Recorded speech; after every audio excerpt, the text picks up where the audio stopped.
அதாவது 14ஆம் நூற்றாண்டு போய் கட்டிருக்காங்க.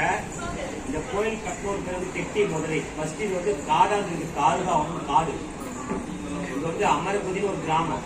அங்க வந்து இந்த கோயிலு கட்டின கெட்டி முதல் மண்ணை வந்து அவருடைய பசு அந்த பால் சொல்லுவோம். ஆனா ஒரு பசு பால் சொல்லிருக்காரு. ஒரு பசு என்ன பண்ணுறாங்க, சுத்தமா இருக்கு. அந்த பசு பால் சொல்லி அவர் கனவுல போய் சொல்லி இந்த காசு கோயில் கட்டிக்காரு. கோயில் கட்டணூர் பேர் கெட்டி முதலி. 800 வருஷம் 14ஆம் நூற்றாண்டு. அதேமாரி இந்த சிவன் வந்து மேற்கு பார்த்துருக்காரு. இந்த மேற்கு பார்த்த சிவனை யாரு வணங்குறாங்களோ 1000 சிவாலயம், 1000 சிவன் கோயிலுக்கு போய் வணங்கினா என்ன பண்ணணும்? இந்த ஒரு சிவாலயத்தை உண்டு. அது ஏன்னா வருஷத்துல 3 நாள் சூரிய ஒளி சுவாமி மேல வந்து விழும்.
அதுக்கப்புறம் இது ஒரு ஸ்டோன் எடுத்துட்டு வந்து மேல மேல மேல மேல அப்படியே நிக்க வச்சு என்ன பண்ணிருக்காங்கன்னா அந்த சிமெண்ட் எல்லாமே போட்டிருக்காங்கல்ல அதெல்லாம் பேஸ்ட் பண்ணி